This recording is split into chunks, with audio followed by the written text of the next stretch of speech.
Once upon a time, in an age when men wore their hearts upon their sleeves and spoke in measured cadences that echoed through drawing rooms and country estates, there lived a young woman named Evangeline Hartwell.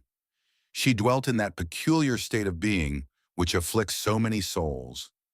Forever convinced of her own inadequacy, though possessed of qualities that would have rendered lesser mortals quite beside themselves with pride.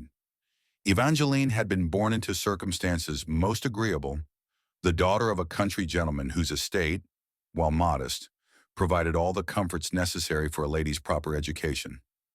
Yet from her earliest years, she harbored within her breast a most persistent demon, the unwavering conviction that she was not, and never could be, sufficient for the world's expectations. Her governess, a stern woman of impeccable breeding named Miss Pemberton, had unknowingly planted the seeds of this torment during Evangeline's formative years. "A lady must excel in all accomplishments," Miss Pemberton would declare, her sharp eyes cataloging every perceived deficiency. "Your watercolors lack the delicacy of your cousin Millicent's. Your French pronunciation betrays your provincial origins. Your posture suggests a character wanting in proper refinement." Thus began Evangeline's long acquaintance with inadequacy. She would practice her pianoforte until her fingers ached, yet when she performed for company, she heard only the slight hesitation in the third movement, the barely perceptible flatness in her trill. She would spend hours perfecting her embroidery, creating works of considerable beauty, yet her eyes would fix upon the single stitch that sat askew, rendering the entire piece, in her estimation, quite ruined. As she emerged into society, this peculiar affliction only deepened.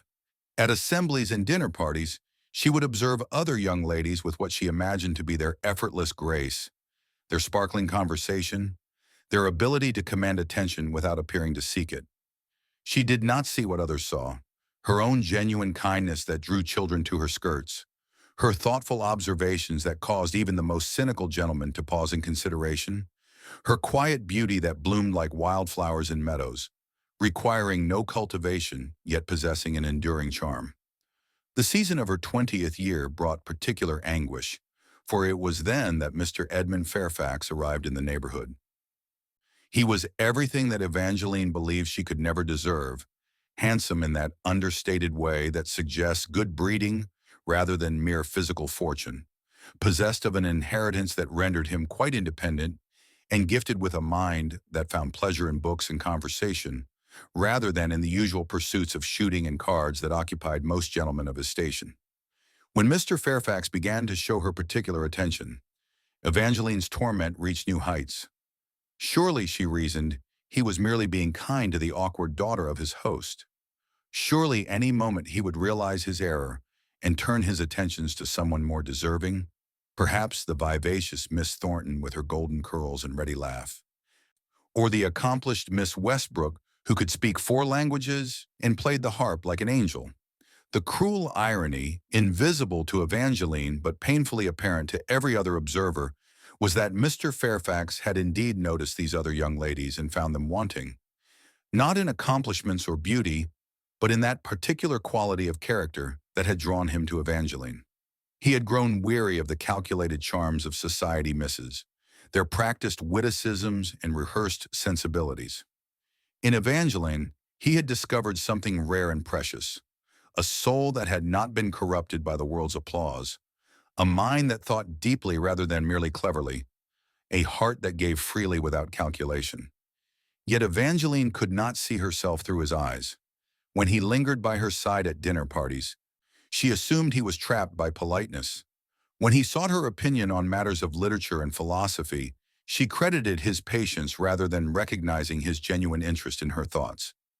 When he began to call upon her with increasing frequency, she prepared herself for the inevitable disappointment that would come when he discovered her true nature. The crisis came on a particularly fine morning in May, when Mr. Fairfax invited her to walk in her father's garden. The roses were in bloom, filling the air with their sweet perfume, and the morning light cast everything in that golden hue that makes even the most ordinary scenes appear touched by magic. It was then that he spoke the words that sent Evangeline's world into complete disorder. "Miss Hartwell," he said, his usually steady voice betraying a slight tremor. I find myself quite unable to continue this pretense any longer. I must speak plainly, though I fear my words may distress you. I have come to regard you with the deepest affection and respect. Indeed, I believe I love you more than I have ever loved any creature on this earth. The words should have filled her with joy, yet instead they brought only panic. Here was proof positive of what she had long suspected, that she was indeed an accomplished deceiver, for she had somehow convinced this worthy gentleman of qualities she did not possess. The revelation of her inadequacy was at hand, and she could not bear to witness his disappointment when he discovered the truth.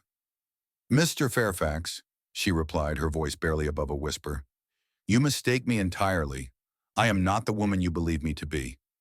I am wanting in every quality that should recommend a lady to a gentleman's notice. My accomplishments are mediocre, my understanding is limited, my character is marked by countless deficiencies. You would do far better to bestow your affections upon someone more deserving." The expression that crossed Mr. Fairfax's countenance was not one of relief at having discovered her unworthiness, as she had expected, but rather one of profound sadness mixed with something that might have been frustration. He was silent for a long moment, studying her face with an intensity that made her cheeks burn. "My dear Miss Hartwell," he said at length, "I fear you labor under a most peculiar delusion. You speak of inadequacies that exist only in your own imagination, while remaining blind to qualities that shine as clearly as the sun at midday. You believe yourself wanting in accomplishments, yet I have never encountered anyone who approaches literature with such genuine appreciation, who considers ideas with such careful thought, who creates beauty, yes, beauty, in everything she touches, from her needlework to her very presence in a room." He paused, seeming to gather his thoughts before continuing. "You speak of limited understanding, yet our conversations have challenged and delighted me more than any I have shared with the most celebrated minds of my acquaintance. You mentioned deficiencies of character, yet I have watched you show kindness to those who could offer you nothing in return, consideration for the feelings of others even when they showed none for yours, and a humility that, while it causes you unnecessary suffering, also marks you as someone whose heart has not been hardened by the world's praise." Evangeline stared at him in wonderment, as if he were speaking of some stranger rather than herself. "But surely you see how I struggle with every task, how I fall short of every standard? I see someone who cares so deeply about doing well that she cannot appreciate her own success," he interrupted gently. "I see someone who sets standards for herself that she would never dream of imposing upon others. I see someone who has been taught to measure her worth by impossible metrics and has somehow concluded that her inability to achieve perfection makes her worthless." His words began to work upon her like a slow-acting medicine, not curing her ailment instantly, but beginning the long process of healing. For the first time, she began to consider the possibility that her perception of herself might be flawed rather than accurate. If Mr. Fairfax, whose judgment she respected above all others, could see value where she saw only failure, might she be mistaken about her own nature? In the days that followed, Evangeline began a most unusual experiment. Instead of cataloging her failures and inadequacies, she attempted to view herself through the eyes of someone who loved her. When she sat down to play the pianoforte, she listened not for the imperfect notes, but for the music itself, the emotion she conveyed through her touch upon the keys. When she engaged in conversation, she noticed not her own stumbling words, but the genuine interest her observations sparked in others. Slowly, gradually, like a flower opening to the sun, she began to see herself as she truly was. Not perfect, for perfection was neither expected nor required, but enough, more than enough.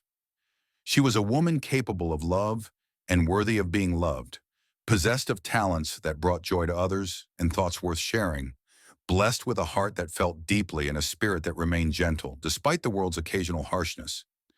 The transformation was not immediate, for habits of thought established over 20 years do not yield easily to reason. There were still moments when the old demon of inadequacy would whisper its familiar lies, times when she would catch herself measuring her worth by standards no human could meet. But now she had a defense against these attacks.